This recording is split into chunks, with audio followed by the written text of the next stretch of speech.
ಸ್ನೇಹಿತರೆ, ದೇಗುಲದ ಹಣ ಯಾರದ್ದು? ಈ ಪ್ರಶ್ನೆ ಎಷ್ಟೋ ವರ್ಷಗಳಿಂದ ಡಿಬೇಟ್ ಆಗ್ತಾನೆ ಇದೆ. ಸರ್ಕಾರಕ್ಕೆ ಸೇರುತ್ತಾ ಇಲ್ಲ ದೇವರದ್ದ? ಸರ್ಕಾರ ನೋಡಿದ್ರೆ ದೇವಸ್ಥಾನದ ಫಂಡ್ ಮೇಲೆ ಕಂಟ್ರೋಲ್ ಇಟ್ಕೊಂಡು ಇದು ಜನರ ಹಿತಕ್ಕಾಗಿ ಪಬ್ಲಿಕ್ ವೆಲ್ಫೇರ್ಗೆ ಅಂತ ಹೇಳ್ತಾ ಬಂದಿತ್ತು. ಆದ್ರೆ ಈಗ ಗೇಮ್ ಚೇಂಜ್ ಆಗ್ತಾ ಇದೆ.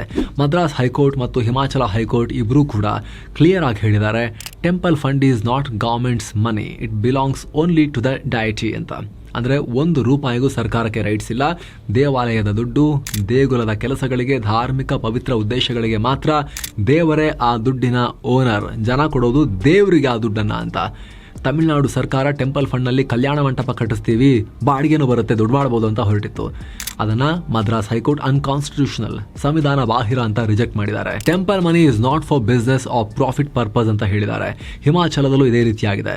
ಸರ್ಕಾರ ಅವರ ಗ್ಯಾರಂಟಿ ಸ್ಕೀಮ್ಗಳಿಗೆ ದೇವಸ್ಥಾನ ದುಡ್ಡನ್ನು ಯೂಸ್ ಮಾಡ್ತೀವಿ ಅಂತ ಹೇಳಿ ಆರೋಪ ಬಂತು.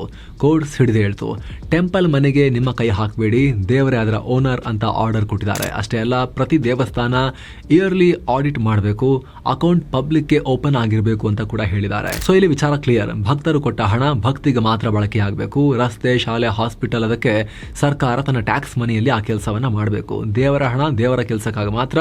ಒಂದು ವೇಳೆ ದಾನ ಧರ್ಮ, ಮನೆ ಕಟ್ಸ್ಕೊಡೋದು, ಹಾಸ್ಪಿಟಲ್ ನಡೆಸೋದು, ಶಾಲೆ ಕಟ್ಸ್ಕೊಡೋದು ಮಾಡಿದ್ರು ಕೂಡ ಸರ್ಕಾರ ಆ ಹೆಸರನ್ನ ಹಾಕೊಳ್ಳೋ ಹಾಗಿಲ್ಲ.